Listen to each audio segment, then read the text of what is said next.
Hello everyone, আসসালামু আলাইকুম। সবাই কেমন আছেন? আশা করছি সবাই অনেক ভালো আছেন। তো গতকালকে আমরা গিয়েছিলাম কোথায়? দেখতেই পাচ্ছেন ফ্যান্টাসি কিংডম। হচ্ছে গতকালকে আসলে আমাদের কোনো প্ল্যান ছিল না। আসলে আমরা যে কয়দিনই বাইরে যাই, আমরা উইদাউট প্ল্যানেই বাইরে যাই। আর রান্না করার জন্য সবজি কাটাও কমপ্লিট, রান্না বসাবো। ঠিক ওই মুহূর্তে মনে হলো যে একটু বাহিরে যাব। দেন সাথে, সাথে হাসব্যান্ডকে বললাম, আমি আর আমার দেবর মিলে বায়না ধরলাম। তো যেই কথা সেই কাজ, আমরা বের হয়ে যাই। যেহেতু ফ্যান্টাসি কিংডম আমার বাসা থেকে ১ কিলো না রাস্তা, মানে খুবই কাছে। তারপরেও আসলে ওইভাবে যাওয়া হয় না। আ অনেক, অনেক দূরান্ত থেকে হচ্ছে ফ্যান্টাসি কিংডমে সবাই আসে। কিন্তু আসলে আমাদের বাসার কাছে বলেই হয়তো আমাদের যাওয়া হয় না। দূরে হইলে হয়তো অনেক বেশি যাওয়া হতো। তারপরেও যাই মাঝে, মাঝে। যাই হোক, এই যে আমরা টিকিট কাটি। ও হচ্ছে এখানে আবার হচ্ছে আমার হাসব্যান্ডের একটা ফ্রেন্ড আছে, জয় ভাইয়া। যে ভাই অনেক হেল্পফুল। টিকিট কাটা থেকে শুরু করে আমাদের খাওয়া-দাওয়া, আমাদের ঘোরা, মানে প্রত্যেকটা সময় এভরি টাইম ভাইয়া প্রত্যেকটা সেকেন্ডে আমরা ওখানে গেলে আমাদেরকে টাইম দেয়। তো তারপরে হচ্ছে আমরা আমাদের আ গন্তব্যে যাওয়ার জন্য আগাতে থাকি।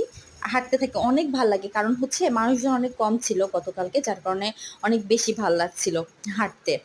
আর আমি হচ্ছে বেশি মানুষজন থাকলে অনেক আনইজি ফিল করি। মানে আমার অনেক অস্বস্তি লাগে। আনইজি বলতে কি?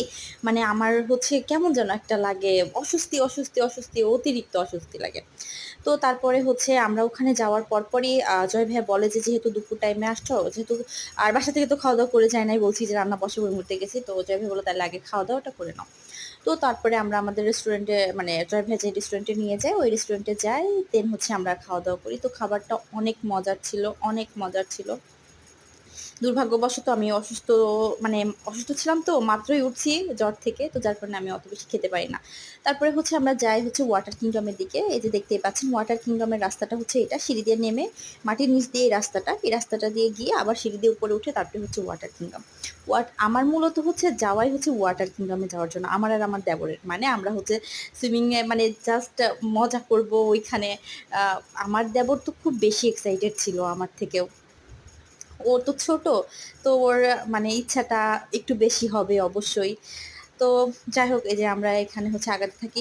মানে অনেক, অনেক, অনেক রাইড ছিল। আমরা সবগুলো রাইডেই উঠছি কিন্তু আসলে ওইভাবে ভিডিওটা নেওয়া হয় নাই। কারণ ফ্যান্টাসি কিংডমের যতগুলো রাইড খুব মানে ভয়ংকর, ভয়ংকর রাইড। যার কারণে আমি খুবই ভয় পেয়েছিলাম। তারপরে ওইভাবে হচ্ছে কোনো ভিডিও ফুটেজ নেওয়া হয় নাই। আর লাস্টের দিকে তো আমি প্রচুর অসুস্থ হয়ে যাই। আমি বসেছিলাম। আমার দেবরের মতো ঘুরতেছিল। আমার হাসব্যান্ড আমাকে নিয়ে বসেছিল। চুপচাপ বসেছিলাম। প্রায় ১-১.৫ ঘন্টা আমরা বসে এটা হচ্ছে চাঁদের দেশ। ওইখানে আবার চাঁদের দেশ আছে। তো চাঁদের দেশের মধ্যেও গিয়েছিলাম। ওইখানে আবার শূন্যের উপরে সব ছিল। এটা হচ্ছে, এটাও একটা রাইড ছিল। এটা খুবই একটা